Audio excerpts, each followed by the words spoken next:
Bonjour, bonjour, j'espère que vous allez bien. Bon, petite nouveauté ce soir, on passe sur Facebook. D'habitude, je suis sur YouTube, mais là, petit essai sur Facebook. Donc voilà, j'espère que on sera nombreux ce soir. En tout cas, ça va être intéressant et on va parler du thème qui est récurrent et du thème qui me parle beaucoup, c'est les blocages. Donc les blocages, nos blocages au quotidien, nos blocages dans notre travail, tous les blocages qu'on peut vivre dans la vie. Bon alors, il est 20 heures, on va attendre tranquillement. Effectivement, j'ai aussi changé les horaires.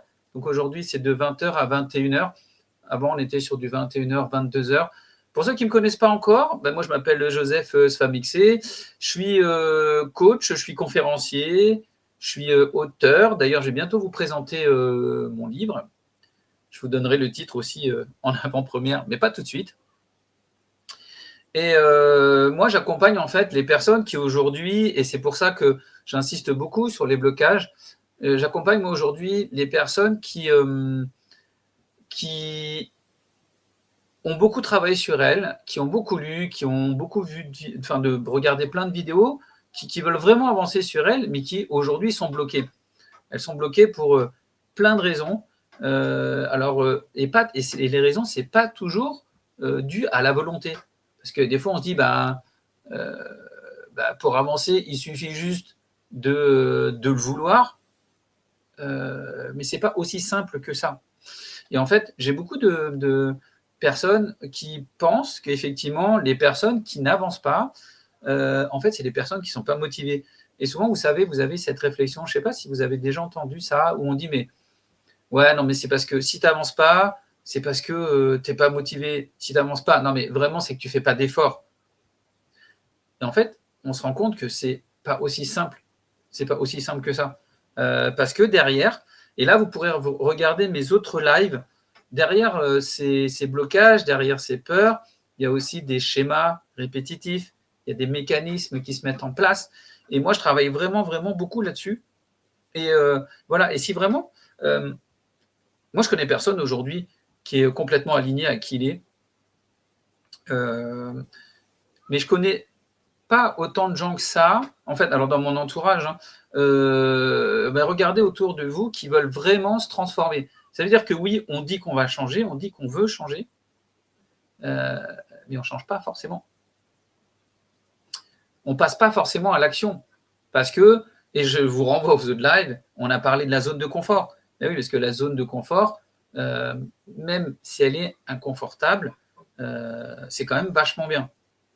Parce que c'est beaucoup plus sécure, en fait. Donc voilà, il y a plein de zones comme ça, il y a plein d'éléments qui viennent vous empêcher d'avancer. D'accord. Parce que moi, par exemple, en coaching, beaucoup, hein, les gens venaient et alors je parle de elles parce que j'ai beaucoup plus de femmes en client, en cliente, pardon, mais en fait, elle me disait, bah ouais, mais moi, j'arrive pas à avancer, c'est compliqué, j'ai fait plein de stages, j'ai fait plein de formations, mais j'y arrive pas. Voilà. Donc, ceux qui me suivent déjà, vous savez un peu ça, j'en parle beaucoup dans mes lives, j'en parle beaucoup dans mes réels, mais parce qu'aujourd'hui, moi, ma mission, elle est vraiment de vous accompagner à dépasser ces blocages. Pour dépasser ces blocages, c'est vrai qu'il y a un vrai travail d'introspection, j'allais dire un vrai travail de compréhension, mais pas toujours, parce qu'au final, c'est quand même des choses que vous comprenez. Et c'est ça, en fait, qui est, quelque part, c'est ça le plus frustrant. Là, on n'est plus dans la motivation de se dire je veux avancer, parce que vous avez déjà fait beaucoup de choses, vous avez déjà fait beaucoup de formations, beaucoup de stages, mais on va être plus dans, on va dire, dans la frustration, dans l'idée de se dire j'avance, je fais des choses, et pourtant, ma vie, elle ne change pas. Comprendre, ça ne veut pas dire changer. C'est ça qui est important. Après, on a parlé aussi alors c'était le dernier live où j'avais abordé ce sujet-là, où souvent, alors je disais que sur les blocages, ça pouvait venir de notre histoire, donc forcément, hein, Mais au-delà de ça, il y a aussi au niveau psychologique et physiologique. Par exemple, ce que j'ai abordé la dernière fois, c'était cette idée de neuroatypie. Parce que des fois, vous voulez avancer, mais quand vous êtes TDAH, c'est pas toujours c'est pas toujours facile. Quand vous êtes HPI ou HPE, c'est pas toujours facile en fait. Donc, il y a quand même des facteurs et c'est vrai que c'est réducteur. Et alors moi, j'étais le premier à le dire à l'époque. C'est hyper réducteur de dire si tu veux changer, tu as juste à te bouger les fesses en fait. Et en gros, c'est ça. Hein. C'est ça l'idée, c'est que il y a plein de choses à appréhender pour que ça marche bien. Et dans le coaching, c'est ça qui est la force en fait d'un coach, c'est d'aller chercher ce que vous n'arrivez pas à voir. Parce que nous, moi j'ai des éléments des grilles de lecture qui sont différentes des vôtres, forcément. D'accord? Donc, ce que je vous propose, c'est qu'on va attendre encore un petit peu, 2 minutes là, 2 minutes, et puis on va vraiment commencer. Pour mon actualité, on va passer de ça. Alors, là, vous pouvez, si vous voulez, vous verrez après l'émission, je vous mettrai un lien dans les commentaires où vous pourrez aller télécharger un e-book qui vous permettra déjà, un e-book gratuit qui vous permettra déjà dans un premier temps de travailler sur vos blocages. C'est un petit e-book il est facile à lire et il y a des petits exercices dedans qui vont vous permettre d'avancer doucement en fait. Donc ça, c'est une première étape. Donc ça, vous pouvez vraiment commencer là-dessus, c'est commencer sur l'e-book. Après, si vous allez plus loin, il y a forcément, moi j'ai des coachings, mais il y a aussi ce que je suis en train de mettre en place. Là, c'est des groupes, en fait, c'est un groupe de personnes qui a envie de travailler, parce que des fois, c'est plus facile d'avoir le retour du groupe. L'idée, c'est de rassembler des personnes qui ont compris plein de choses, qui sont bloquées et qui ont envie d'avancer ensemble, mais surtout qui ont envie d'avancer. D'accord? J'en parle là, mais aussi, c'est si tu veux aller plus loin, mais vraiment, si tu es hyper motivé, tu me mets en DM là, dans les commentaires, tu mets déclic, et puis je te contacterai et on se fait un échange de 30 minutes. Mais c'est vrai que c'est super important, il faut que tu aies envie de bouger. Parce que c'est pas parce que toi, en fait, tu n'as pas de temps à perdre, et moi, j'ai pas de temps à perdre non plus. Donc vraiment, si tu es motivé, on se prend une demi-heure et on en discute. D'accord? Mais on verra ça à la fin. Sinon, c'est pareil pour les personnes qui arrivent ou des personnes qui ne connaissent pas encore la chaîne. Vous, de votre côté, n'hésitez pas surtout à la diffuser, à liker, à la partager. Comme ça, plus on sera nombreux et plus on arrivera à travailler ensemble. Parce que je fais aussi des ateliers de co-développement. Voilà. Bon, on va commencer. Du coup, ça fera, je le dis tout le temps, mais ça sera comme un peu à l'apéro. Ça veut dire que ça fera venir les gens. Alors, le thème de ce soir, c'est vraiment ça. Hein. J'ai compris plein de choses, j'ai fait plein de choses, j'ai fait plein de formations, j'ai avancé sur plein de choses, mais ma vie ne change pas, ma réalité ne change pas. Parce que ça va beaucoup plus loin. Parce que parfois, votre tête, vous comprenez des choses intellectuellement. Par contre, votre corps, lui, il a engrammé des choses, il a mémorisé des choses qui vous empêchent d'avancer. Vous avez des habitudes qui sont toujours là. Et puis, comme je vous disais tout à l'heure, il y a les blessures. Il y a les blessures qui sont déjà là, vos mécanismes, vos schémas répétitifs qui sont là. D'accord? Pour ceux qui arrivent, surtout, n'hésitez pas à me mettre un petit commentaire, un petit coucou, un petit bonjour pour savoir que vous êtes là. Mais en tout cas, c'est très chouette. Et puis pour les personnes qui regardent en replay, c'est pareil, n'hésitez pas à mettre des commentaires sur ce que vous entendez. Si vous avez envie que je mette des compléments à ce que vous allez dire. OK? Je vous donne des exemples de blocage. Vous savez, par exemple, vous savez que vous devez poser des limites, mais vous n'arrivez pas à le faire. Alors ça, on est vraiment dans ce type de blocage-là, hein, et c'est au quotidien. Vous savez que, par exemple, vous êtes dans une relation qui ne vous apporte pas, qui vous fatigue, mais par contre, vous y retournez quand même.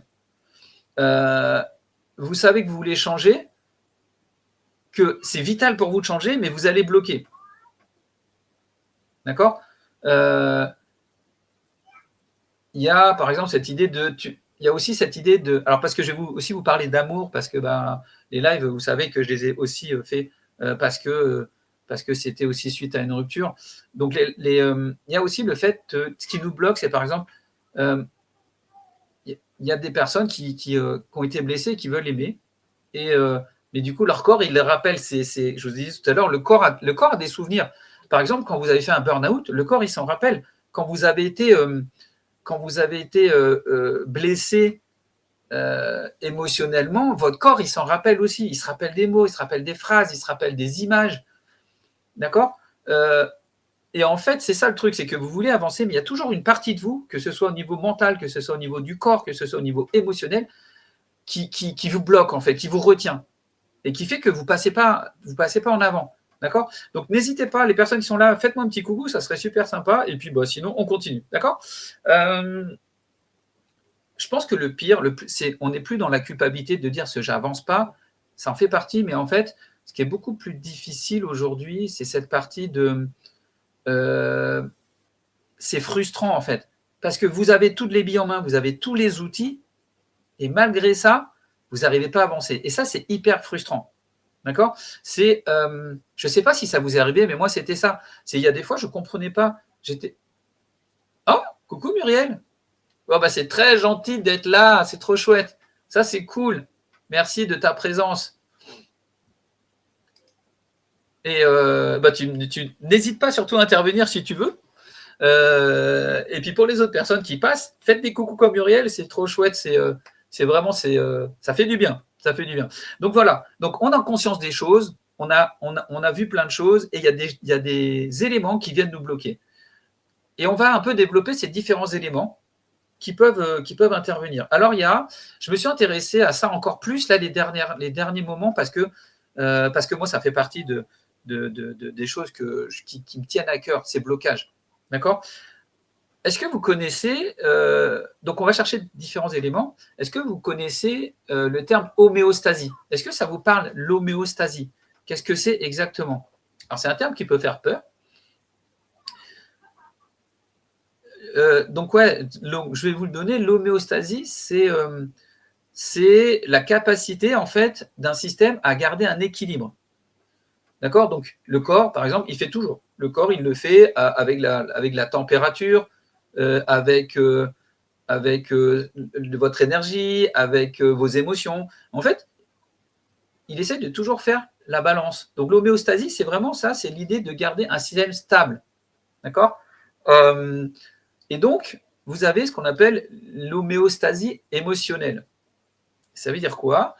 Ça veut dire que votre cerveau, votre mental, lui, il essaye de garder un certain équilibre pour qu'il soit stable. Parce que sinon, ça va le désorienter, ça va le perturber.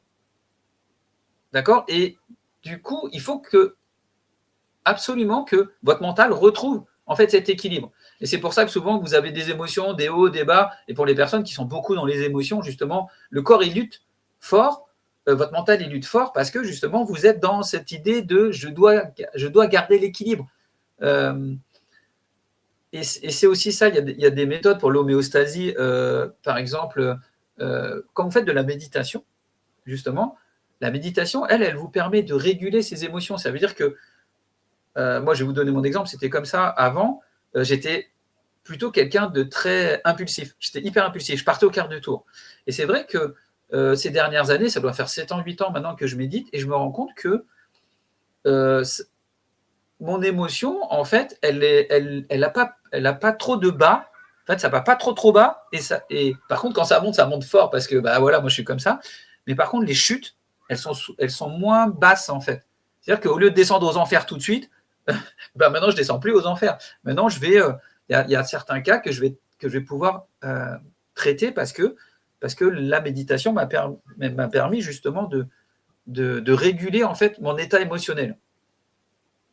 Je vais vous donner des exemples. Par exemple, si vous avez connu toujours la méfiance, d'accord ? Donc lui, votre cerveau, il vous dit quoi ? Votre cerveau, il va faire en sorte de revenir. Alors attendez, du coup, je me suis perdu dans les écrans. Votre cerveau, il va vous ramener en fait à un état d'équilibre. Donc ça veut dire que si vous avez toujours connu que de la méfiance, c'est votre système c'est vos repères, d'accord? C'est votre jalon, c'est votre système d'évaluation, on va dire. Donc, pour quelqu'un qui est toujours méfiant, quand il commence à faire quand il commence à faire, par exemple, confiance à quelqu'un ou confiance aux gens, ça peut être étrange. Parce qu'il se dit justement, moi d'habitude, je sais être que dans la méfiance. Pardon. Donc du coup, quand vous commencez à faire confiance, c'est difficile. C'est comme quelqu'un qui a toujours été déçu en amour. Si d'un coup il commence à s'attacher à la personne et qu'il a l'habitude d'avoir toujours été trompé, par exemple, son état actuel, sa stabilité, c'est de dire, de toute façon, il faut que je me méfie, parce que on risque de me tromper. Donc, du coup, la personne, elle va passer dans l'extrême. D'accord? Parce que c'est ce qu'elle connaît, c'est se faire tromper. Limite, être trompé, c'est presque normal. Mais du coup, si elle est avec quelqu'un de fidèle, avec quelqu'un qui est vraiment, entre guillemets, amoureux, du coup, ça peut être très, très, très déstabilisant. D'accord? Je vous mets une petite image quand même pour les blocages, comme ça va être peut-être plus simple. Hop. Alors, je ne sais pas, j'espère que vous la voyez bien. Donc, ça, c'est ce que je vous disais tout à l'heure. Je voulais quand même revenir dessus pour qu'on fasse le point, mais voilà les choses qui peuvent nous bloquer. Donc, la tête, les habitudes, les changements, d'accord? Donc, forcément, vous êtes dans l'inconnu. La peur et le corps peut vous bloquer, d'accord? Voilà. Je voulais vous remettre ça quand même, et je vais vous mettre le deuxième. Donc, on parlait justement d'homéostasie. Donc là, on est dessus. Donc voilà. Hop. Alors, l'homéostasie, c'est ça, c'est la stabilité, le côté qui rassure, le côté qui rassure, et puis ce qui est perçu comme incertain, en fait, c'est globalement, vous sortez de votre zone de confort, vous allez dans la zone de peur. L'homéostasie, c'est ça, en fait. Ouais, ça. Muriel a dit, oui, elle va pourrir, enfin, la personne qui a été trompée, elle va pourrir l'autre personne, car elle ne croira pas que l'autre personne peut être fidèle. C'est ça, en fait. Puisqu'on revient dans cette idée d'homéostasie, c'est que moi, la sécurité, quelque part, pour moi, c'est le fait qu'on me trompe. Ça, je le sais, c'est connu, en fait. D'accord? Et du coup, si la personne, elle sort de votre schéma que vous connaissez, du coup, vous allez être méfiant, vous allez pourrir, comme disait Muriel, vous allez pourrir la relation, en fait. Et c'est ça qui nous bloque, c'est vraiment étrange. Hein. Il y a des choses qui sont contre-intuitives, parce que vous allez lui dire, oui, mais si on me trompe tout le temps, être avec quelqu'un de sécure, avec quelqu'un qui est fidèle, c'est génial, en fait. Ouais, mais sauf que non, parce que c'est pas comme ça que vous vous êtes formé. C'est pas comme ça que vous vivez les choses.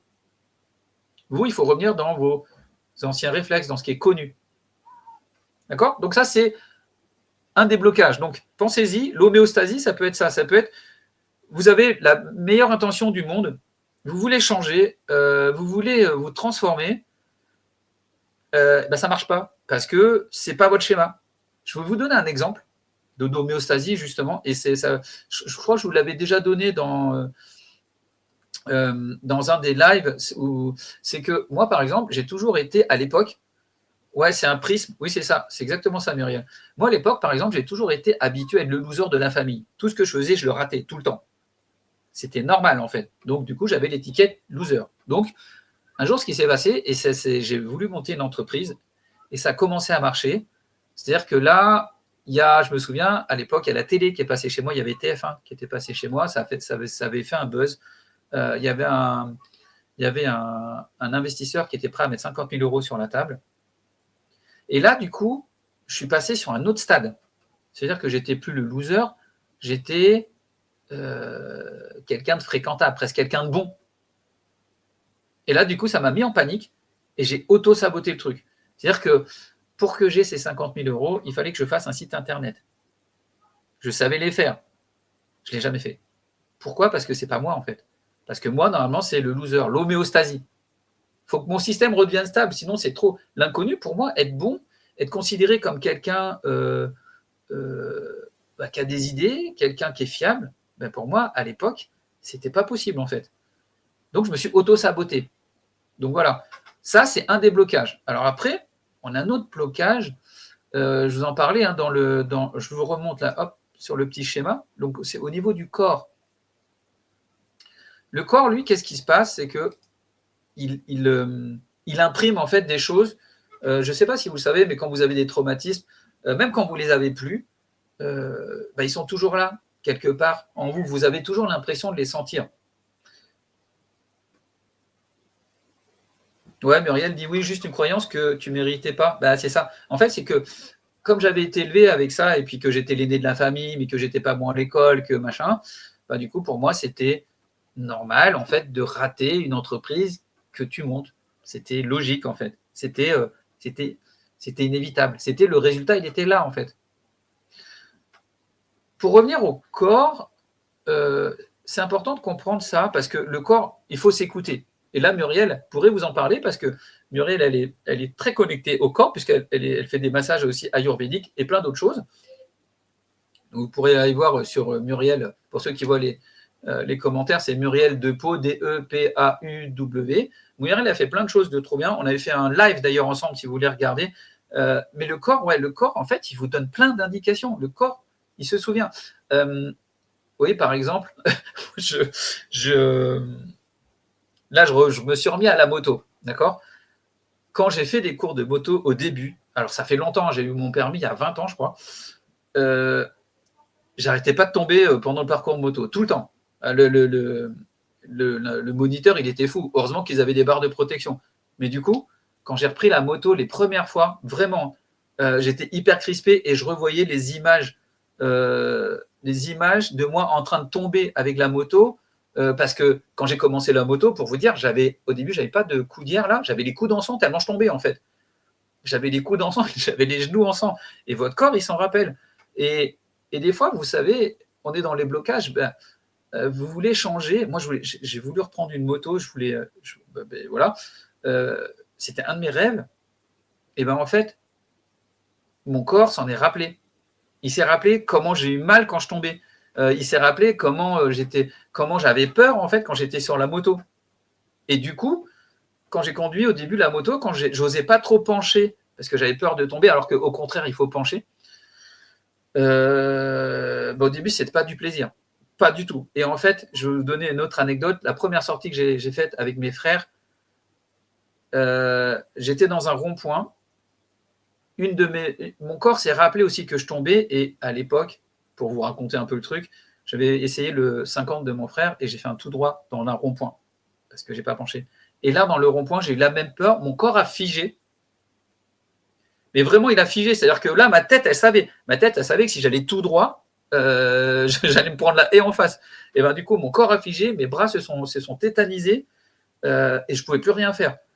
Heureusement, le seul réflexe que j'ai eu, et heureusement, merci, parce que sinon, je serais peut-être plus là ou il me manquerait des bouts, j'ai freiné de l'avant, ce que je n'ai pas fait la dernière fois. Là, j'ai eu le réflexe de freiner avec le frein avant et ça m'a arrêté pile poil sur le trottoir en fait du rond-point avant que ça se passe. Donc ça, c'est pour vous dire que le corps se souvient en fait des traumatismes. Donc ça veut dire que vous allez être en hyper-vigilance. Votre corps ne va pas plus forcément vous répondre. Et dans la vie, c'est pareil. Ça veut dire que, là je parle de la moto, mais ça peut être dans des relations amoureuses, dans une rupture, dans une trahison, dans une déception, dans tout ce que vous voulez. Le corps, en fait, il garde cette trace-là et lui, il peut freiner votre tête par contre. C'est-à-dire que la tête n'a même pas eu le temps de réfléchir que déjà, votre corps, il a bougé. Je ne sais pas si ça vous parle, ça, mais si ça vous parle, écrivez-le dans les commentaires si ça vous est déjà arrivé, ça, de vous rappeler d'une douleur ou de vous rappeler d'un moment où votre corps a figé et du coup, votre corps, il fait la même chose. C'est pareil. Tiens, je vous donne un autre exemple. Une entorse. Je m'étais fait une entorse un jour et du coup, j'arrivais plus à marcher. Et quand j'ai enlevé en fait tous les bandages et tout, j'avais peur de poser le pied alors que ça allait bien. Hein. J'avais peur de m'appuyer dessus. Donc du coup, au départ, j'ai commencé, je boitais en fait parce que mon corps lui disait là, tu as eu mal. Du coup, tu vas faire attention. Donc voilà. Je pense que ça doit vous parler, mais vraiment cette idée du corps, c'est comme vous êtes dans la peur. Du coup, vous allez beaucoup beaucoup avoir enfin, beaucoup mettre de frein. Vous allez beaucoup freiner les choses parce que votre corps, il le sait déjà. Alors que ça se trouve, c'est passé. Hein. Moi, la moto, c'était passé depuis 20 ans, c'était fini. Même encore, vous voyez, par exemple, là, quand je me suis foulé la cheville, il y a encore des moments où je fais attention là où je marche pour pas me la refouler tellement ça m'a fait mal, en fait. Alors, il y a aussi un autre blocage. C'est le blocage, c'est le système polyvagal, pour ceux qui connaissent. Alors, moi, je ne suis pas un expert de ça, mais je vous en parle quand même parce que je suis tombé dessus. Il y a une théorie, en fait, qui est portée par une personne qui s'appelle Stéphane Porges. Stéphane Porges, ça s'écrit P-O-R-G-E-S. Et il a développé la théorie polyvagale. On va faire simple. Notre système nerveux, en fait, il est toujours en train de scanner tout ce qu'on fait. Tout ce qu'on fait autour de... Il scanne tout. Tout ce qui est autour de nous. D'accord ? Et en fait, ce qu'il va regarder, lui, en fait, il va toujours se poser la question en permanence, c'est est-ce que je suis en sécurité ? Est-ce qu'il y a un danger ? Est-ce que je dois me protéger ? D'accord ? C'est un scanner permanent. Et quand le corps, et c'est ça qui est drôle, c'est que en fonction du scanner, en fonction, c'est une alarme en fait, on va dire, plutôt qu'un scanner, c'est une alarme qui détecte des choses. D'accord ? Quand cette alarme, elle est entre guillemets en sécurité, c'est pas qu'elle est éteinte parce qu'elle est toujours allumée, mais on va dire quand elle est apaisée, quand l'environnement en fait lui semble sécure, vous allez pouvoir vous relâcher, vous allez pouvoir vous ouvrir, vous allez pouvoir parler facilement, créer du lien avec les gens, vous allez pouvoir apprendre, comprendre et avancer. Je vous donne un exemple. Imaginez, vous êtes en formation et vous voyez tous les gens qui vous regardent. Enfin, vous avez toujours cette impression d'être observé. Comment vous voulez pouvoir avancer ? Par contre, si vous êtes dans un environnement où vous vous sentez bien, ben à ce moment-là, le système, lui, se désactive. Pas toujours, enfin, il ne se désactive pas complètement. Il se met en veille, on va dire. Et là, vous allez pouvoir vraiment vous exprimer. Par contre, dès que ce système s'active, c'est le système de peur. Et la peur, on a 3 réactions. Vous savez, c'est comme on est des animaux. Hein. Comme je dis toujours, on est des animaux peut-être un peu plus évolués, mais mine de rien, on reste quand même des animaux. Donc, la réaction d'un animal quand il a peur, qu'est-ce qu'il fait ? Et le corps, il bouge tout seul. Hein. C'est soit vous allez partir en courant. Je ne sais pas si vous savez, quand on vous fait peur, par exemple, vous sursautez comme ça et vous sautez en arrière. Donc, il y a soit cette réaction-là, soit vous allez vous figer, tellement vous allez avoir peur, vous allez tétaniser, ou soit vous allez attaquer. Je ne sais pas si ça vous est arrivé quand on vous fait peur. Des fois, vous réagissez, vous prenez la personne ou vous lui mettez une claque, pas parce que vous l'avez voulu, mais parce que le corps, il a réagi tout seul. Et bien, c'est ça, en fait. C'est vraiment cette alarme qui se déclenche et qui va enclencher des actions. Et c'est pareil, moi, par exemple, dans ce système-là, c'est que comme pour moi, les émotions à l'époque, dans mon éducation asiatique qui est difficile, et ben à l'époque, je me blindais au niveau des émotions. Voilà. Donc, pour pas être en danger, justement, ce système d'alarme-là, ce qu'il avait fait, c'est que moi, en fait, il m'avait désactivé mes émotions. Donc, comme ça, il n'y avait pas de risque. Donc, vous voyez que là, quand je vous explique le corps, le système polyvagal, le système nerveux, vous voyez que ce n'est pas forcément vous qui refusez d'avancer, mais des fois, c'est d'autres critères, le corps ou le système nerveux. Il y a un autre élément aussi qui est intéressant que je vous rapporte, que j'ai trouvé, je trouve ça hyper intéressant, c'est un psychologue qui s'appelle Daniel Kahneman, donc Kahneman, qui a popularisé une idée très intéressante, pour moi je trouve en tout cas, c'est qu'on a une pensée rapide et une pensée lente. Je ne sais pas si vous la connaissez, cette théorie, enfin ce système. Donc c'est un système, donc il y a une pensée rapide et une pensée lente. L'idée, ça marche comment ? La pensée rapide, c'est du pilote automatique, c'est un réflexe. Donc ça veut dire que, comme on disait tout à l'heure, la peur, c'est un système rapide. Enfin, la défense, c'est un système rapide. La fuite, l'attaque, quand on fiche, c'est un système rapide. C'est des réflexes, c'est des habitudes, c'est des émotions. Par exemple, comme on est conditionné, vous voyez une araignée, vous n'avez pas besoin de réfléchir 3 heures. Hein, c'est tout de suite, ça vous fait peur. D'accord. Donc voilà, ça c'est vraiment le système, la pensée rapide. Donc c'est votre expérience aussi, hein, ça peut venir de votre expérience, du coup, à force d'être confronté à telle ou telle situation, bah, du coup, vous avez plus besoin de réfléchir, donc c'est des réflexes.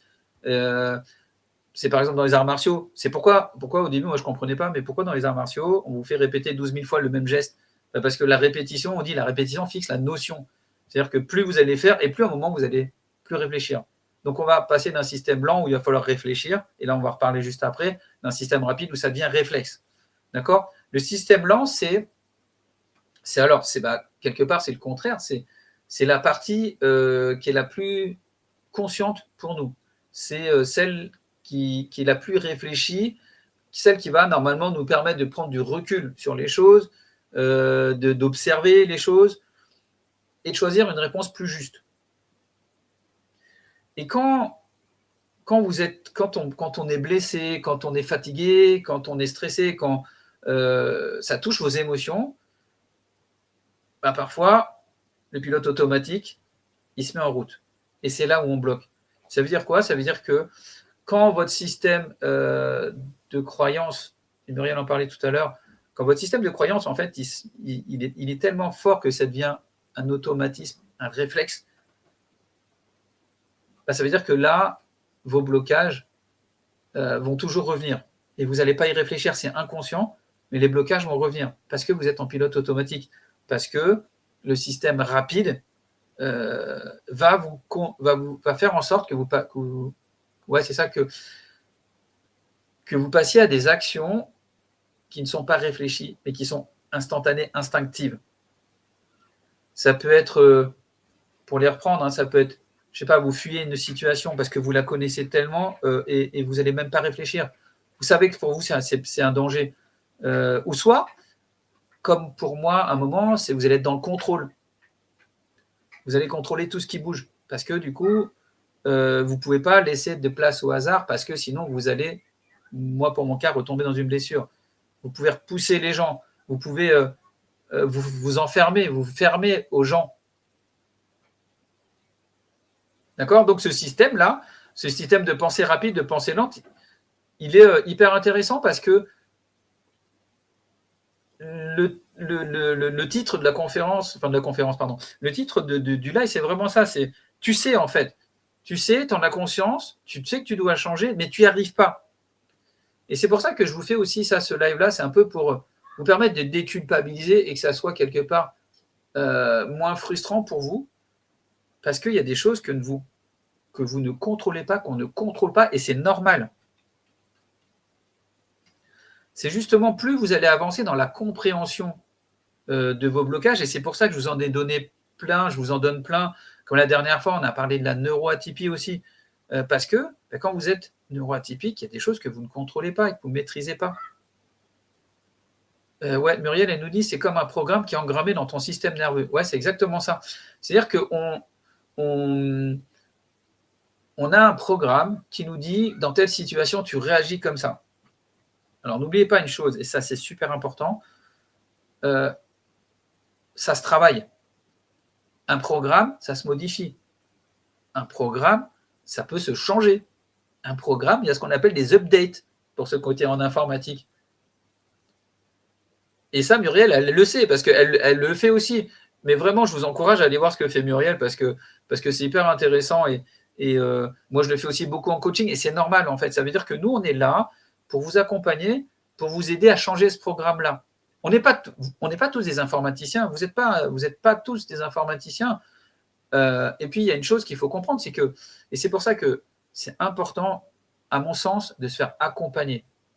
Parce que si vous voulez vous transformer aujourd'hui, je vous regarde dans les yeux là, si vous voulez vous transformer, si vous voulez changer votre vie, vraiment, hein, faites-vous accompagner. Parce que tout seul, c'est faisable, mais vous allez y passer du temps. C'est comme apprendre à faire du placo et faire des bandes. Moi, j'ai mis du temps. J'y suis arrivé. C'était un peu moche, mais j'y suis arrivé. Et donc, l'accompagnement vous fait gagner des années, en fait. Tout ce que vous êtes en train de vivre, il y a au moins il y a forcément un coach, des coachs, des milliers de coachs qui l'ont vécu, qui l'ont travaillé, qui l'ont traversé, en fait. Et ça, c'est hyper important de comprendre ça. C'est, vous voulez vous transformer, à un moment, il faut investir sur vous. Je ne parle pas que d'argent, c'est investir sur vous au niveau de temps, c'est investir sur vous au niveau de vos recherches. Allez rechercher ça. Pour avancer, il faut comprendre. Et à partir du moment où vous êtes en mode métro, boulot, dodo, ou après, ça peut vous aller. Mais c'est à partir du moment où vous êtes plus bien dans votre situation, ben, il faut se poser les bonnes questions, il faut faire les bonnes actions. D'accord? Donc le travail aujourd'hui, parce que, alors, ça dépend où vous en êtes en fait de votre développement personnel. Mais moi, là, c'est vrai que la plupart des personnes que je croise et la plupart des personnes que j'accompagne aujourd'hui, c'est des personnes qui ont déjà beaucoup travaillé sur elles. Et des fois, ce n'est pas forcément un avantage, justement, parce que aujourd'hui, le travail, pour les personnes que j'accompagne, il est plus dans de quoi j'ai conscience, qu'est-ce que je travaille, parce qu'ils ont déjà conscience de plein de choses. Et peut-être que toi, tu te reconnais dedans. Ce qui est important, c'est vraiment si on utilise le système là, de Kahneman, c'est vraiment de se dire, OK, j'ai un système rapide qui va vite et j'ai un système qui est plus lent et je prends le temps, en fait. Je prends le temps d'avancer, je prends le temps de comprendre, mais c'est surtout un moment de ce que j'ai compris, je le transforme en action. Une action après l'autre, mais en action. Alors Muriel dit par exemple, alors Muriel est thérapeute, hein, comme vous avez compris, Muriel a dit, alors moi je dis tout le temps à mes clientes que le programme engrammé, c'est un 1, il y a des 1 et il y a des 0. Et pour le modifier, il est important de mettre d'autres chiffres, même si ça fait des couacs dans le programme. Dans le programme. Les clients, alors attends, 1. Ah oui, d'accord, non. Oui, non, c'est que les clients ont engrammé des 1 ou des 0, mais il y a plus, c'est beaucoup plus large que ça en fait. Et c'est pas grave. C'est-à-dire qu'aujourd'hui, vous avez soit c'est blanc, soit c'est noir. Moi, je connais plein de personnes. Soit c'est blanc, soit c'est noir. Soit c'est bien, soit c'est mal. Ouais, mais heureusement qu'il y a quand même des nuances dans la vie. Et c'est les nuances qu'il faut aller chercher. Et pour aller chercher ces nuances-là, c'est là où il faut se connaître. C'est là où il faut travailler sur soi. Il faut avancer.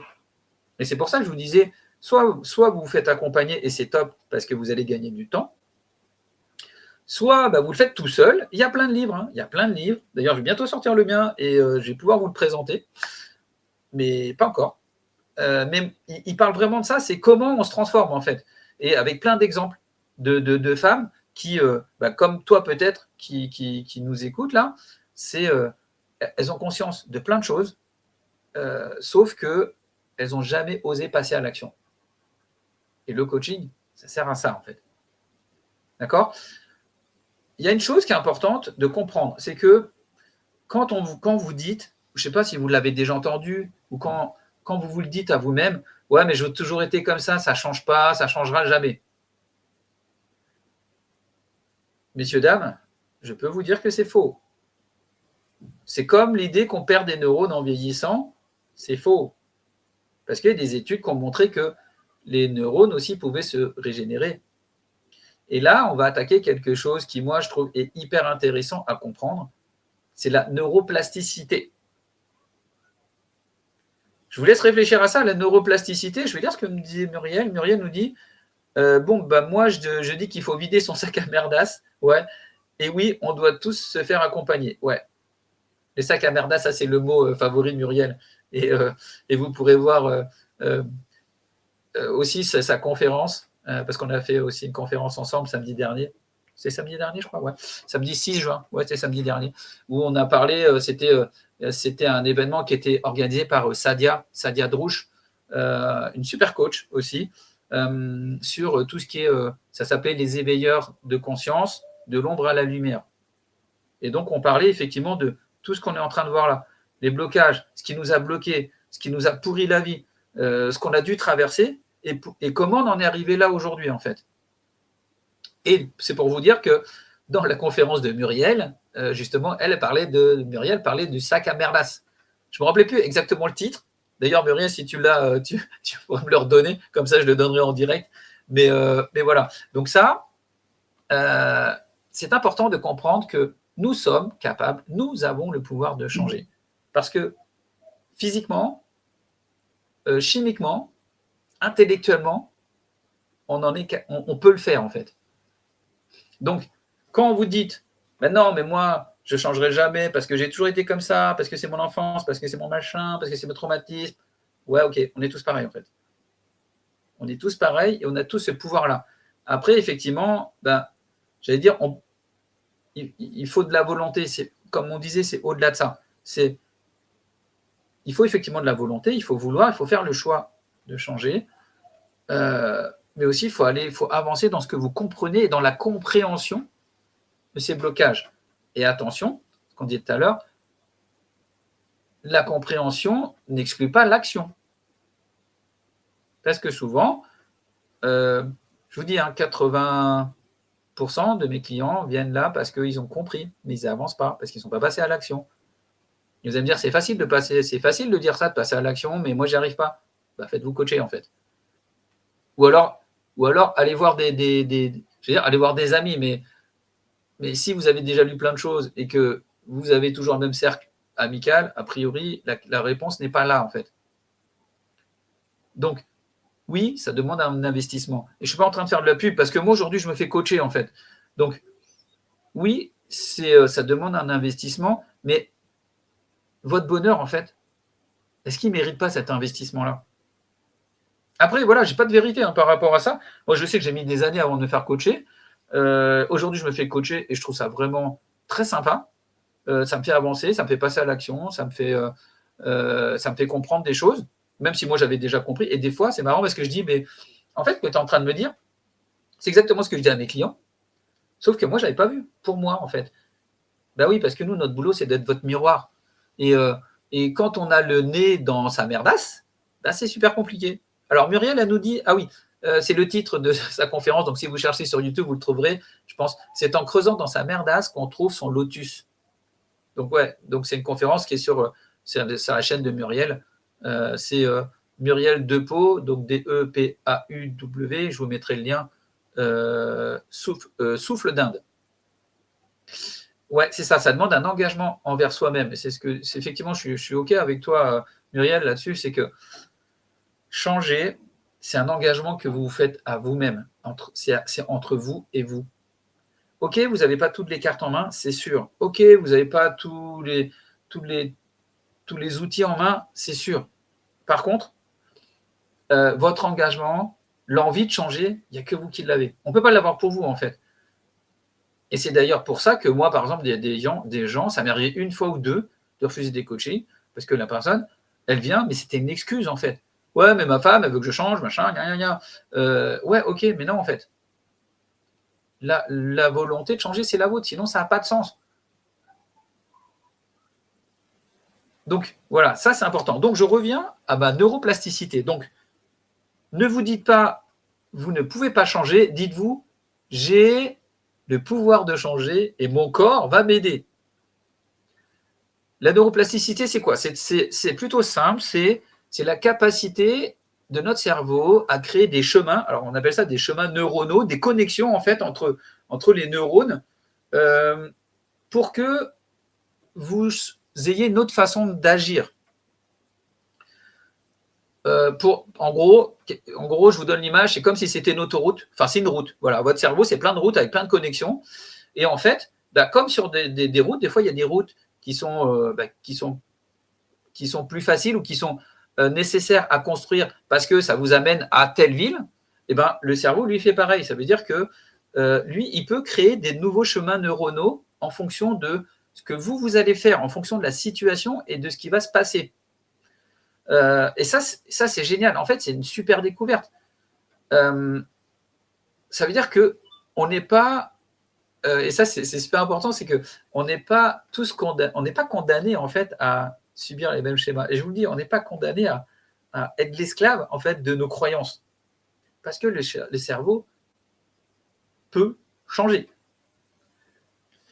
Par contre, c'est pas miraculeux. Hein. Vous savez, on reprend l'histoire du chemin et de l'autoroute. Une autoroute, ça se construit pas en 2 jours. Donc, il faut du temps. Il faut du temps. Après, il faut du temps, il faut étudier le terrain, il faut justement vous connaître mieux. Et puis, il faut faire des expériences. Donc ça veut dire quoi? Ça veut dire que pour que votre cerveau crée des autres chemins, un autre chemin, en fait, il va falloir que vous expérimentiez, pardon, parce que, je vous disais tout à l'heure, la répétition fixe la notion. C'est pour ça que vous avez plein de programmes, vous avez plein de les régimes en 21 jours, les trucs en 21 jours, les trucs en 21 jours, les changements en 21 jours. Pourquoi? Parce que en fait, le cerveau, il a besoin d'un certain temps pour créer ces nouveaux chemins, pour créer ces nouvelles habitudes, pour créer ces nouveaux réflexes, pour créer cette nouvelle trajectoire que vous allez suivre. Mais il faut le répéter. Muriel nous dit quoi? Et puis les blocages sont les mêmes péages au mois d'août, mais on peut les fluidifier. Ouais, c'est ça, exactement. C'est exactement ça, Muriel. C'est les péages, c'est vos blocages. C'est une belle image. C'est exactement ça, c'est vos blocages. Donc ça veut dire que vous pouvez changer de chemin, et c'est pour ça que, allez, je vais continuer dans mon délire de trucs, de chemin, mais les coachs, en fait, quelque part, c'est les Waze. C'est vos Waze à vous, en fait.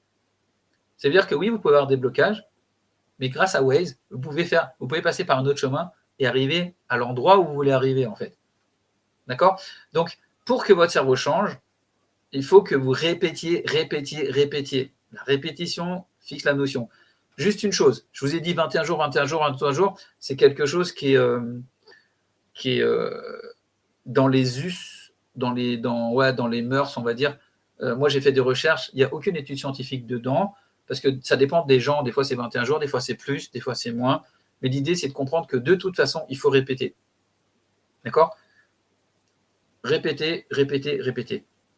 La répétition fixe la notion. Voilà. J'espère que c'est clair pour vous. Enfin, que c'est clair. En tout cas, j'espère que ça, c'est important. Enfin, en tout cas, moi, je trouve que c'est super important de comprendre que on a cette capacité, et ça, c'est là où le cerveau, c'est génial, c'est qu'on a la capacité de créer notre vie. C'est un peu quelque part, c'est ce que je suis en train de vous dire, en fait, là. Hein, c'est vous avez le pouvoir de vous créer la meilleure des vies. Vous avez le pouvoir de changer votre destin. Vous avez le pouvoir de reprendre votre pouvoir personnel. En gros, ça veut dire quoi? Ça veut dire que vous pouvez reprendre en main votre vie. Et pour ça, il faut des clés, en fait. Je vais vous donner un exemple plutôt simple. Quand, par exemple, je sais pas, il y a une fois, on vous pose une question, et quand vous répondez la première fois, si c'est une question qui est toujours nouvelle, vous allez pouvoir répondre un peu une seule fois. Par contre, quand vous avez la même réponse et que vous répondez à chaque fois la même chose, là, vous commencez à créer une preuve.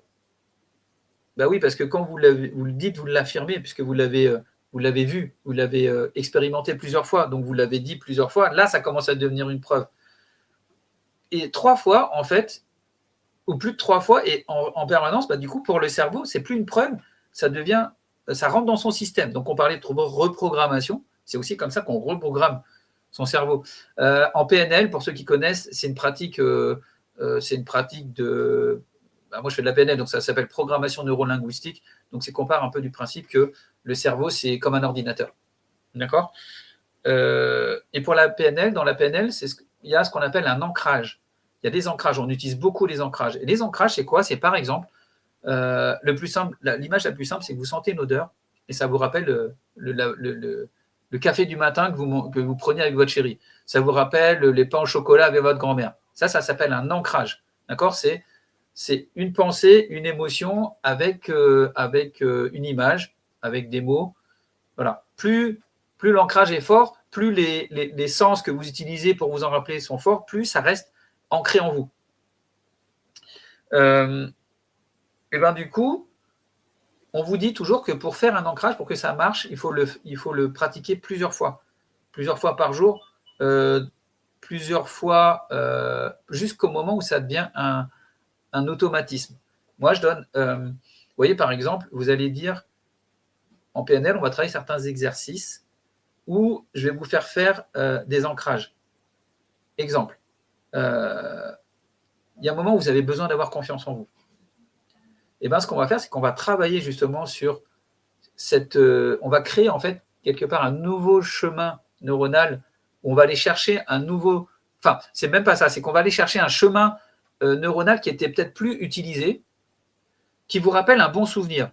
Et ce bon souvenir-là, vous allez vous en rappeler, et lui, il va vous donner de l'énergie, il va vous donner, vous allez ressentir plein d'amour, vous allez ressentir plein de joie. Et quand on travaille, quand je travaille avec vous, c'est qu'à un moment, je fais monter ça, ça monte, et à un moment, on trouve un ancrage. Donc l'ancrage, ça peut être ça peut être un claquement de doigts, ça peut être ça peut être. Alors, il faut que ça soit discret parce que l'idée, c'est de pouvoir l'utiliser dans la vie de tous les jours. Ça peut être, par exemple, je sais pas, juste, vous allez vous pincer légèrement les mains, ou vous allez vous gratter un peu l'oreille. C'est pour ça que tous les champions, ils sont tous des ancrages. Regardez là, il y a eu Roland Garros récemment. Regardez bien, quand les gars servent, ils servent toujours de la même façon, avec toujours les mêmes gestes. C'est codé en fait, c'est codifié. Ben ça s'appelle un ancrage. Et pour ça, c'est comme les blocages.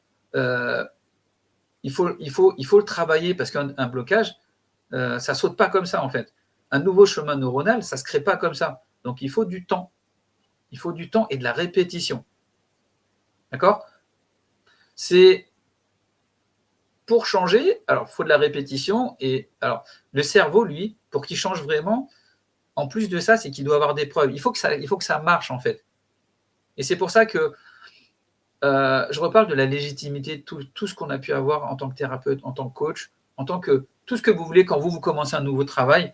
Vous dites, ouais, mais moi, je ne sais pas si je vais réussir. Ouais, mais moi, je ne suis pas légitime. Ouais, mais moi, je ne suis pas machin. Ben ouais, mais comme vous n'avez pas expérimenté, le cerveau n'a pas de preuves. Donc, il va toujours vous envoyer dans vos peurs. Et comment vous faites pour lui donner des preuves à ce fameux cerveau? Eh ben, il faut faire, en fait. Parce qu'au début, vous allez faire peut-être pas bien. Vous allez peut-être... et pourtant, vous avez des messages à passer. Mais même, plus vous allez le faire, plus ça va marcher. Je vous donne l'exemple avec ma première conférence. J'ai passé les messages que j'avais passés. J'ai bien parlé des blocages, des mécanismes, de comment se transformer. D'accord? Mais je sais qu'elle n'était pas parfaite. Et la prochaine, elle sera encore meilleure. Et j'arriverai encore plus à impacter mon public. Et j'arriverai plus encore à vous transformer. Mais la première, c'est la première. Et vous, ça sera pareil. Il y a Lao Tzu, un philosophe, un penseur chinois, qui disait « Un chemin de milieu commence par le premier pas ». Ben ouais, parce que souvent, nous, on vise la lune. Moi, je m'étais dit, je veux la conférence. Je me voyais déjà faire une conférence de fou, presque le public en train de scander, de scander mon nom. Mais non, ça ne peut pas, parce que peut-être que dans 100 conférences, ça le fera. Ou peut-être que dans 50, ça le fera. J'en sais rien. Mais vous voyez que il faut le répéter, en fait. Et donc, votre cerveau va créer des chemins. Et quand c'est des chemins de joie, quand c'est quelque chose qu'il connaît, le cerveau n'est pas fou. Hein. Il va aller chercher ce qu'il préfère, en fait. Ce qu'il préfère, ce qui lui donne de la joie, normalement, c'est ça. Sauf que quand vous n'êtes pas bien, vous ruminez tout le temps, et donc vous créez un chemin aussi neuronal différent. Et c'est pour ça qu'on a des blocages, parce que quand ça se passe mal, votre cerveau, lui, va chercher ce chemin qu'il connaît, puisque vous l'avez éprouvé, parce que vous avez été en dépression pendant 3 ans, pendant 4 ans, pendant 12 ans. Donc forcément, à un moment, votre cerveau, il va chercher ce qu'il connaît. Voilà. Bon, j'espère que ça, c'est ancré, parce que c'est super important. Là, je vous l'ancre. Neuroplasticité, super important. Vous en rappellerez. Neuroplasticité, super important. Ok. Il y a aussi, dans les blocages, et pour avancer dans les blocages, il y a aussi une fenêtre de tolérance. La fenêtre de tolérance, c'est quoi? C'est une zone dans laquelle mon système nerveux, mon système tout court, mon système émotionnel, il peut vivre une émotion, une peur ou une difficulté sans partir en panique. D'accord? Sans bloquer ou sans se fermer. L'idée, c'est quoi? C'est que quand vous avez un blocage, pour changer, et ça, nous, on le sait beaucoup en thérapie, en coaching, pour vous, pour nos clients, c'est qu'on ne peut pas y aller trop fort, en fait. Ça veut dire qu'il faut qu'on vous challenge, il faut qu'on vous serve de miroir, mais en même temps, il ne faut pas qu'on vous fasse partir en courant. Il ne faut pas justement qu'on active votre système de peur. Et en même temps, il faut qu'on fasse bouger. Donc, vous savez, moi, dans mes coachings, je suis plutôt quelqu'un de confrontant. Alors, après, je travaille avec beaucoup d'hypersensibles, donc, ou avec.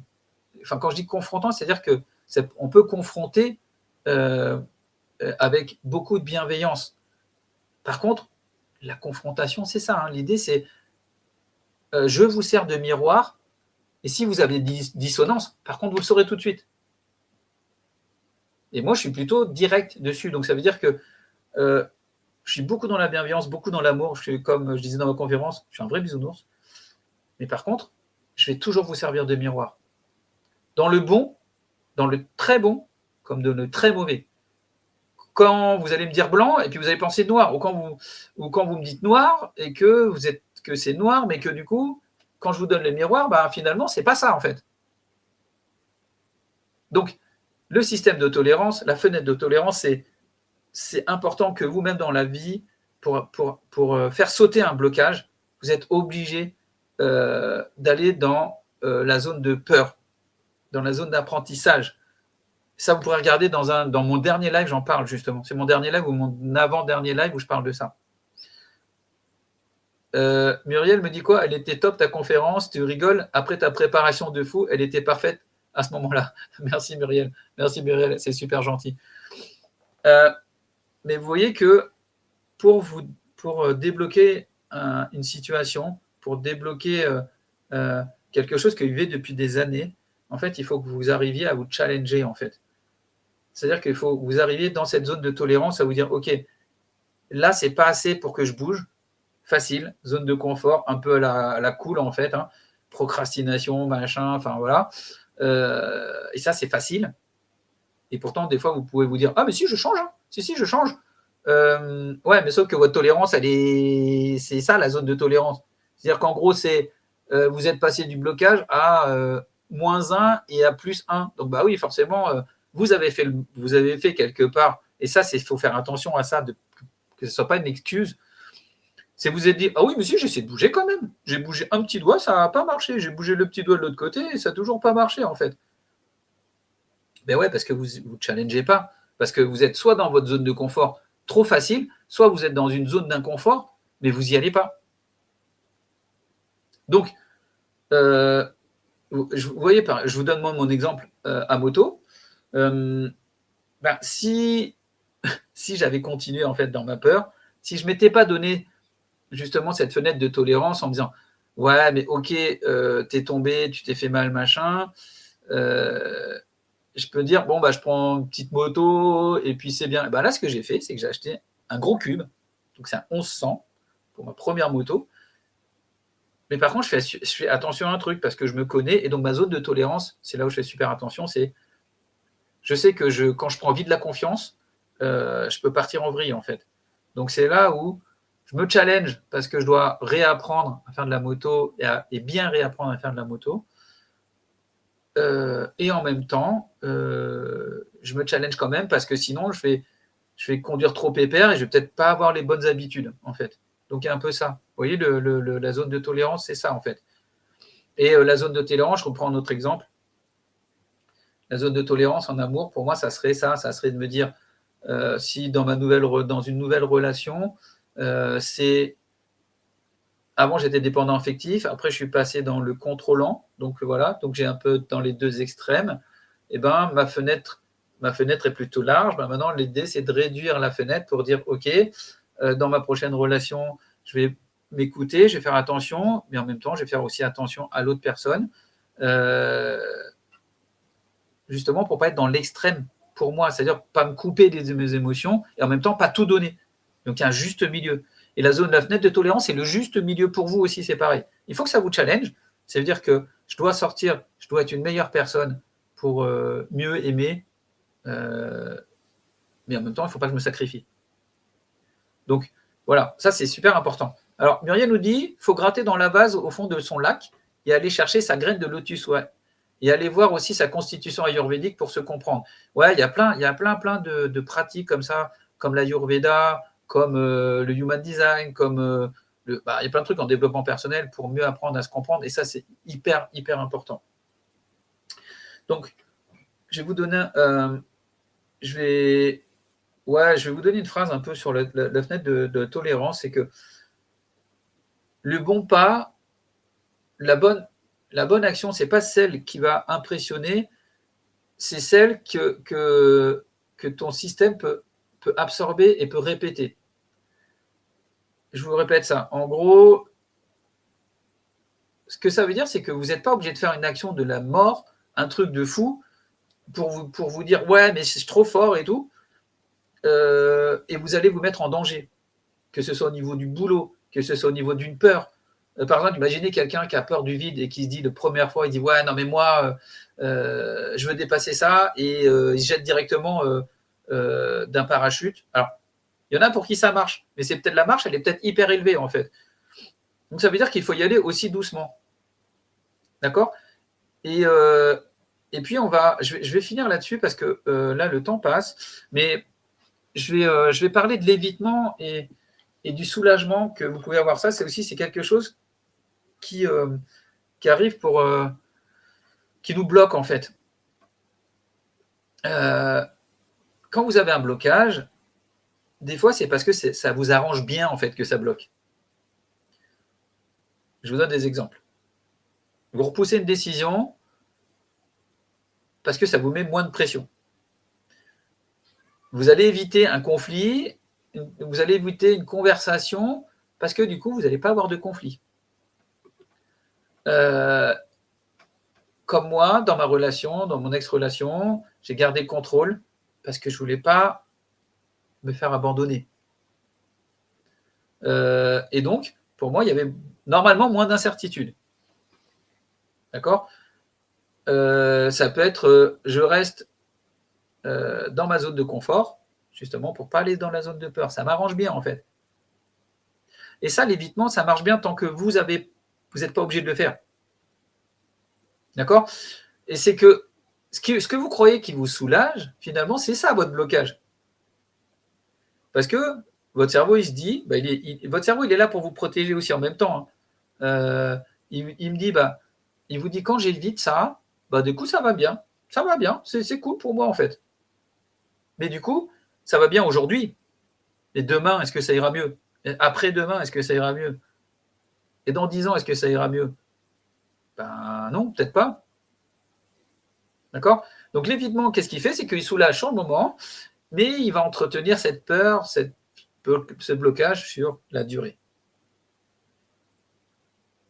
Voilà.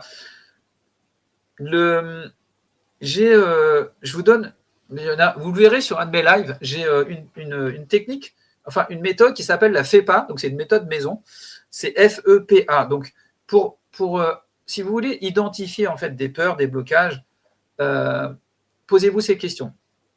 D'abord, vous commencez par le fait. C'est quoi le fait qui est réel, la situation, sans jugement, sans rien. C'est juste, c'est quoi la situation ?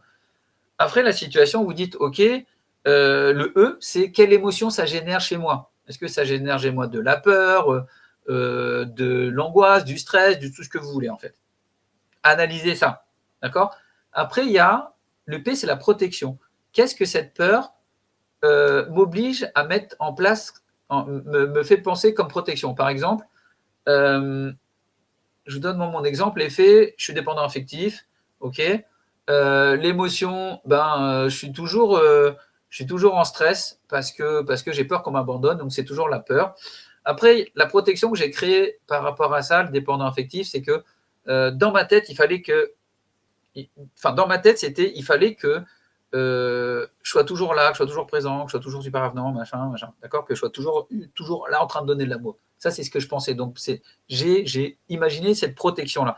Et de l'action, comment j'ai mis ça en place ?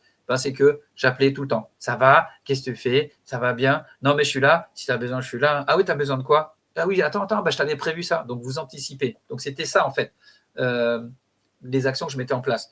Donc, si vous voulez analyser vos blocages, c'est ça. Après, pour avancer, vous devez vous dire, voilà, j'ai analysé mon blocage, il faut aller comprendre, creuser dans qu'est-ce que c'est que ce blocage, qu'est-ce qui l'amène. Et là, c'est à vous de faire vos recherches. Comme je vous disais, soit vous arrivez à le faire vous-même, soit vous passez par Muriel, par moi, par d'autres thérapeutes, par d'autres coachs.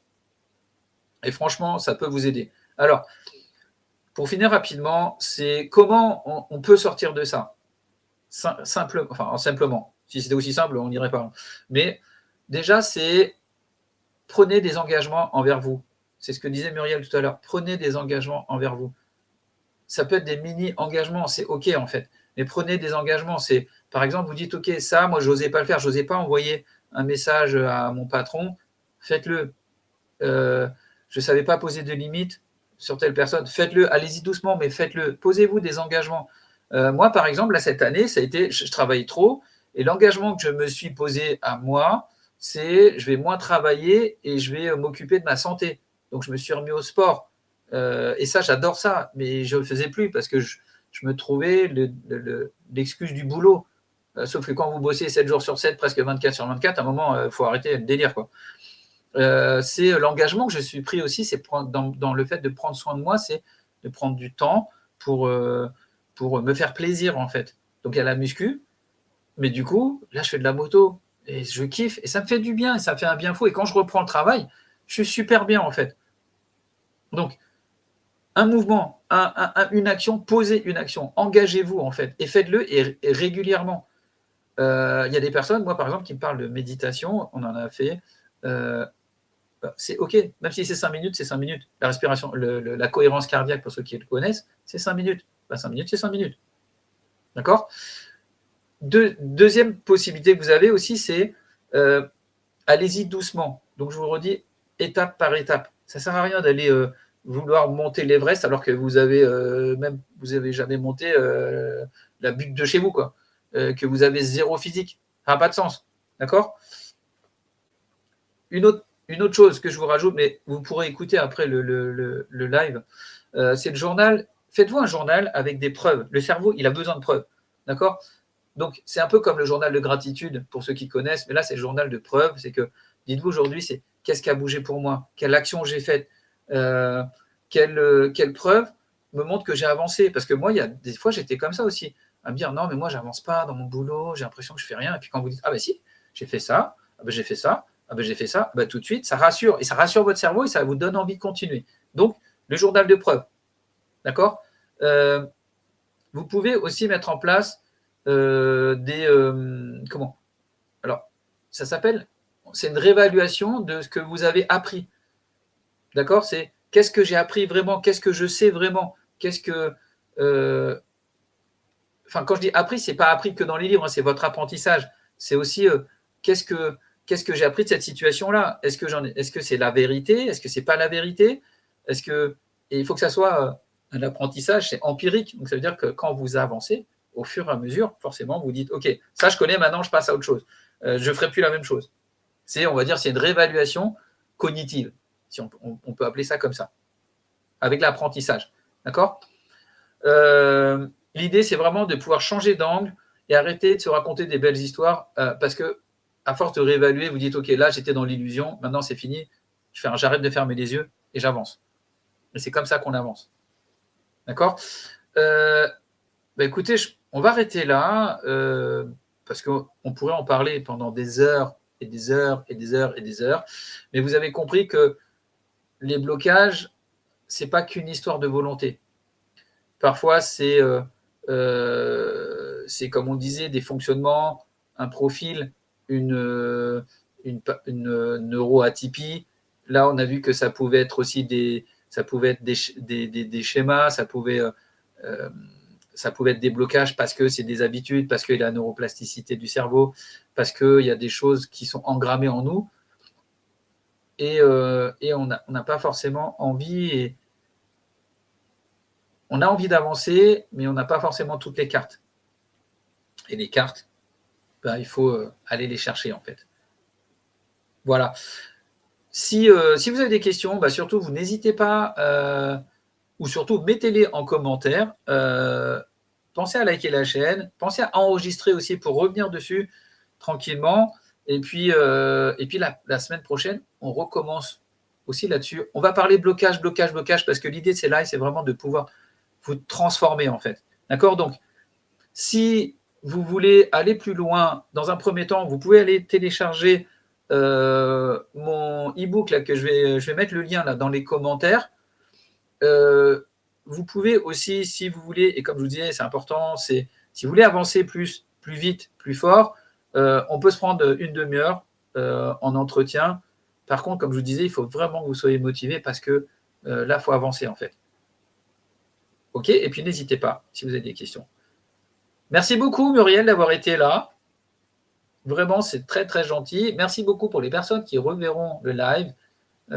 Envoyez-moi des bisous, envoyez-moi des messages. En tout cas, je suis toujours super content de faire ça, d'être là pour vous, avec vous. Et ensemble, on va se transformer et ensemble, on va avancer. Voilà, je vous souhaite une belle soirée et je vous embrasse. Je te remercie encore beaucoup, Muriel, pour ta présence. Je te fais plein de bisous. Bonne soirée, à la semaine prochaine.